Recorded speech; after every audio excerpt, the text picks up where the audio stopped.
Capítulo 6. Barreiras que impedem a unidade. Eu sou de Apolo. Eu, porém, irmãos, não vos pude falar como a espirituais, e sim como a carnais, como a crianças em Cristo. Leite vos dei a beber, não vos dei alimento sólido, porque ainda não podíeis suportá-lo. Nem ainda agora podeis, porque ainda sois carnais. Porquanto, havendo entre vós ciúmes e contendas, não é assim que sois carnais e andais segundo o homem? Quando, pois, alguém diz, eu sou de Paulo, e outro, eu de Apolo, não é evidente que andais segundo os homens? Quem é Apolo e quem é Paulo? Servos por meio de quem crestes, e isto conforme o Senhor concedeu a cada um.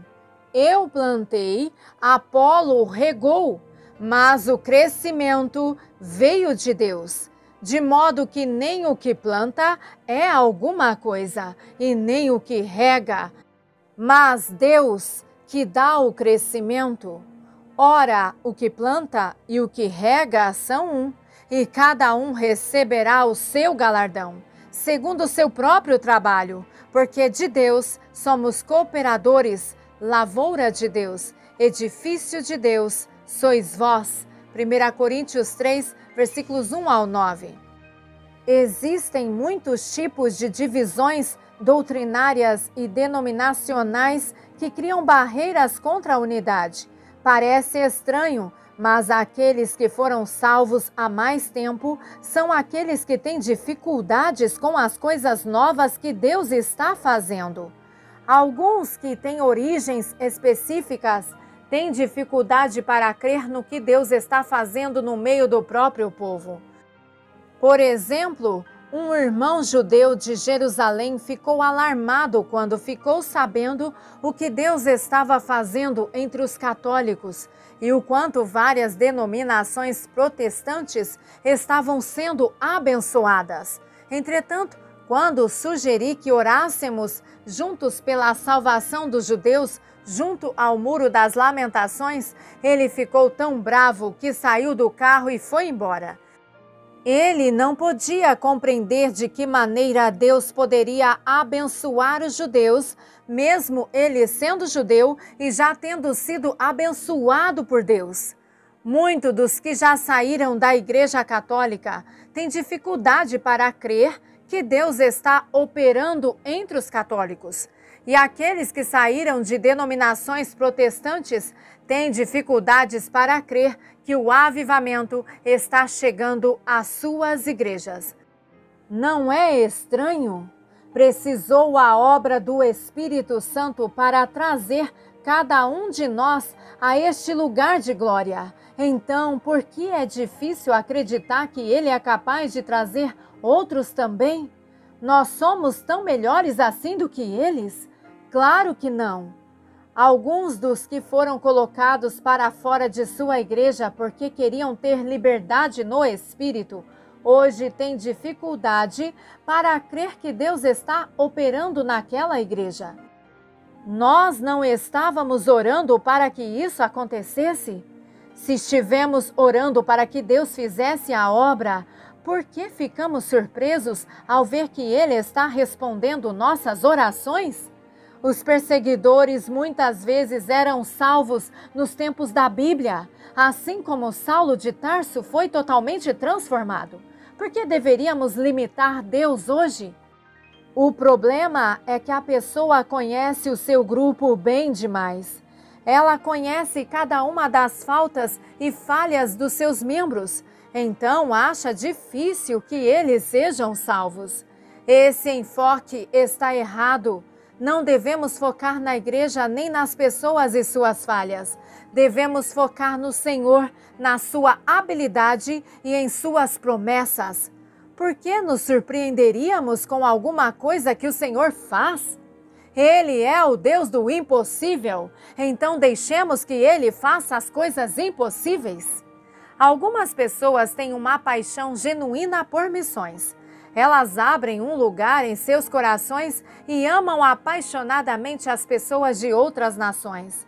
Quando se trata de seus vizinhos da porta da frente ou dos membros de sua igreja ou de sua própria igreja, elas simplesmente não conseguem aceitá-los. Elas os conhecem bem demais. Elas podem cantar, gritar, dançar e se alegrar com o que Deus está fazendo em algum outro lugar. Mas quando se trata de crer no que Deus está fazendo em sua própria cidade, a situação muda. Por que isto? Deus não faz tal distinção. Ele nos chama para tratar da mesma forma, para considerar igualmente cada membro de seu corpo. Durante o tempo em que nos reuníamos na Igreja Católica, no Monte Sião, algumas pessoas da cidade não vinham para a reunião. Eu sinto dizer que, no início de um novo milênio, muitas pessoas ainda têm esta atitude infantil. Em nosso ministério em Jerusalém, alcançamos os árabes, judeus, protestantes, católicos, armênios, sírios, ortodoxos e gregos, todos da mesma forma. Outros ministérios, às vezes, os estimam negativamente. Tentamos ver todos os filhos de Deus da maneira que Ele os vê. E reconhecemos que eles são parte de seu plano de redenção da mesma forma que nós. A vinda do Senhor está tão próxima. Nós queremos arriscar que Ele venha e nos encontre odiando e desconfiando dos outros? Queremos arriscar que Ele chegue e nos encontre divididos e trabalhando uns contra os outros? Eu acho que não. As minhas origens não me prepararam para esse ministério para todos os povos. Quando sair como missionária para Hong Kong, no final de 1950, eu nunca tinha ido a um culto que não fosse numa igreja pentecostal. Eu nunca tinha estado numa reunião interdenominacional e nunca tinha ido a uma reunião de oração com diferentes grupos. A mudança em minha própria vida veio através da divina obra do Espírito Santo. Deus pode fazer e vai fazer em cada um de nós, se começarmos a desejar sua obra através de uma apreciação por todo o corpo de Cristo. Antes de cruzar o oceano, só conhecia os hinos pentecostais. Entretanto, Deus estava começando a se mover nas igrejas históricas e eu abracei o seu mover. Desde então, minha vida foi enriquecida com hinos episcopais, presbiterianos, batistas e muitos outros. Graças a Deus pelo privilégio de compartilhar com irmãos e irmãs de muitos outros grupos. Todos os filhos de Deus são maravilhosos. Pessoas visitaram nosso acampamento e saíram dizendo: nós aceitamos a liderança do acampamento, mas não aceitamos muitas pessoas que participam das reuniões. Que afirmação! Pelo que eu sei, qualquer pessoa que diz algo assim precisa ir para o altar e receber mais de Deus. Isso não é um cumprimento para nós, é um insulto a Deus. Às vezes, uma mulher decide não casar por descobrir que seu noivo não gosta de sua família. Essas mulheres ou homem, qualquer que seja o caso, são sábias ao notar que um relacionamento assim não iria muito longe. Se nós amamos alguém, é imperativo que aprendamos a amar sua família inteira. Algumas mulheres decidem prosseguir com o casamento apesar dessa má atitude de seus futuros maridos. Este é um erro muito sério. Nós somos partes da família e se as pessoas não gostam da nossa família, fica difícil manter um relacionamento apropriado com o passar do tempo. Meu corpo não é um dedo ou uma mão. Eu não posso separar alguma parte do corpo e esperar que funcione propriamente. A minha mão é parte do todo. Nós, pentecostais, somos rápidos para criticar aqueles que usam um livro de oração para orar. Mas, quando conhecemos algumas pessoas que usam esse método de orar, descobrimos que elas também tocam o coração de Deus. A maneira como fomos ensinados a orar não é o que faz a diferença. Deus responde à intenção do coração e ao sincero desejo por ele. Alguns foram ensinados a orar ajoelhados e esta é a única maneira que eles podem tocar Deus. Alguns foram ensinados a ficar em pé e orar com mãos levantadas diante do Senhor. E é desta forma que eles precisam orar. Algumas pessoas gostam de deitar com o seu rosto em terra e orar. Isto não tem problema. Existe uma base bíblica para cada uma destas formas de orar. Alguns preferem orar em grupo, enquanto alguns preferem orar sozinhos. Ambos são maravilhosos. Eu amo orar dirigindo meu carro, no avião e caminhando pela rua. Deus está procurando um povo que tenha comunhão e proximidade com Ele. E nós precisamos parar de julgar por outros não orarem exatamente como nós gostamos de orar. Levante-se acima destes pontos insignificantes e reconheça que Deus está operando através de uma grande variedade de pessoas em todo lugar. Em cada grande avivamento, Deus levantou um grupo de pessoas que estavam dispostas a trabalhar juntas. Elas notaram que não faz diferença a denominação a que pertencem. Entretanto, quando o avivamento diminuiu, as mesmas pessoas formaram seus próprios grupos por não achar pessoas que concordassem totalmente com elas. Essa situação ocorreu diversas vezes repetidamente, complicando nossos relacionamentos como cristãos. Eu amo o coro do cântico que às vezes cantamos. Não me importo de que igreja você é, desde que você apoie a obra do Calvário. Se o nosso coração é de Cristo, somos irmãos. Então dê-me sua mão. Não importa a igreja que tu és, se aos pés do Calvário tu estás, se o teu coração é igual ao meu, dê-me a mão e meu irmão serás. Dê-me a mão, dê-me a mão, dê-me a mão e meu irmão serás. Aleluia! Deus está nos chamando para termos uma consciência de família e para nos tornarmos interessados no bem-estar de toda a família. Esta foi a oração, o coração e a vontade de Jesus, que todos sejam um. Periodicamente, um evangelista ataca outro, e isto publicamente. Estas coisas não deveriam acontecer. Por que não conseguimos ser sábios como os políticos? Se eles podem dizer, não seria sábio fazer algum comentário nesta situação? Por que não podemos dizer a mesma coisa? Se o assessor de imprensa do presidente pode dizer sem comentários, por que nós não aprendemos a fazer isso? Quando o assessor de imprensa do presidente Ronald Reagan, Larry Speaks, estava falando pela última vez, os jornalistas que acompanharam todo o seu mandato fizeram uma música em sua homenagem. Ela dizia: quantas vezes você pode dizer sem comentários? 9.900 ou 90?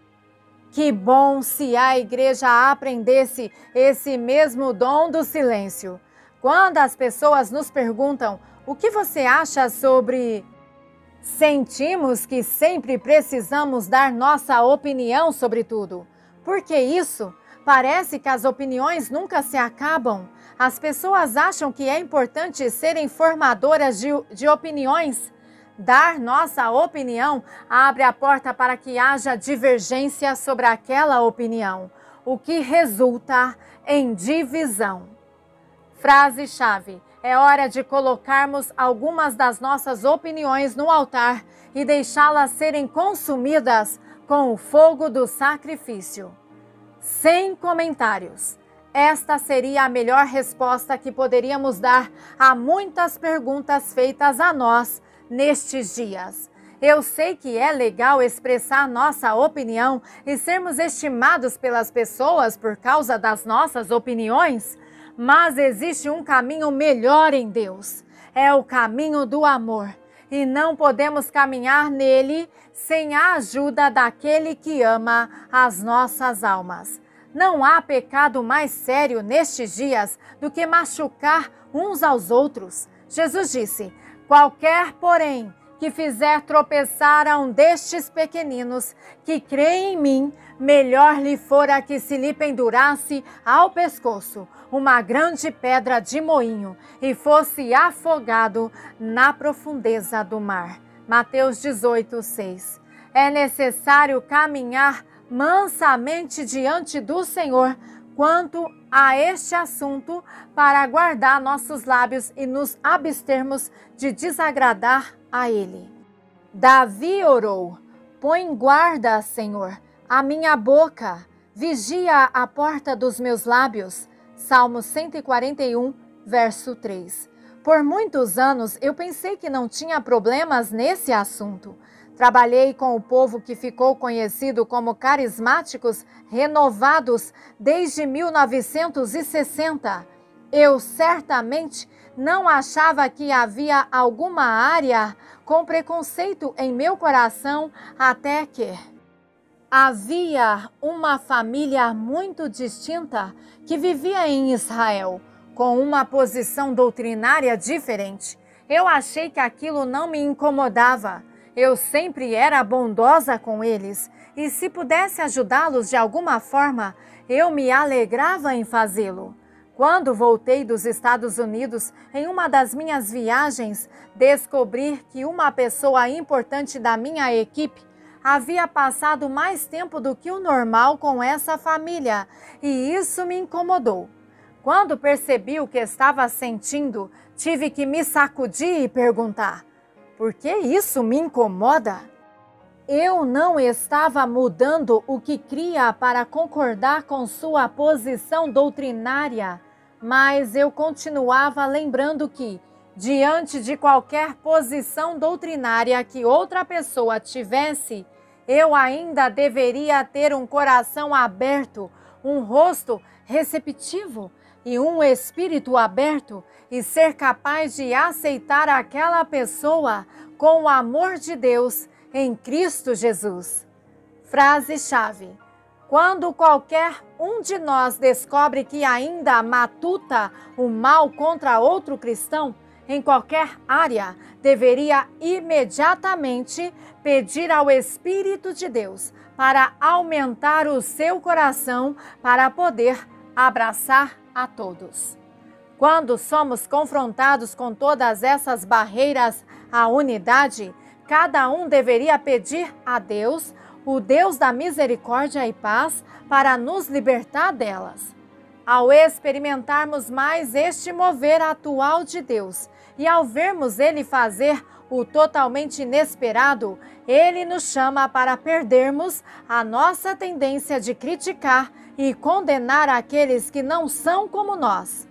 Jesus mesmo disse: porquanto Deus enviou o seu Filho ao mundo, não para que julgasse o mundo, mas para que o mundo fosse salvo por ele. Quem nele crer não é julgado. O que não crer já está julgado, porquanto não crer no nome do unigênito Filho de Deus. João 3, versículos 17 e 18. Frase-chave: se Deus não condena o homem, quem somos nós para condená-lo? Jesus era o amigo dos publicanos e pecadores e provavelmente muitas organizações cristãs hoje o excluiriam por essa causa. como nos tornamos limitados em nosso modo de pensar. Que corações pequenos nós temos! Deus nos chama para alargarmos e é somente sua glória que fará esta mudança em nós. De glória em glória, Ele está me transformando. Nós temos a tendência de pensar que o nosso sucesso recente no ministério nos aproximará, mas o sucesso não necessariamente fará isto. Quando somos bem-sucedidos, na verdade, parece que somos mais divididos. Se temos sucesso, não sentimos necessidade uns dos outros, então nos permitimos distanciar ainda mais. O sucesso faz-nos sentir mais independentes, diferente do que nos tornarmos dependentes como Deus ordenou e desejou. Está na hora de pegarmos o ferro e passarmos todas as rugas das vestes nupciais. O tempo é curto e esta é a hora de Deus para nos unirmos. Aleluia! Glórias seja dada ao nome do Senhor. Amém.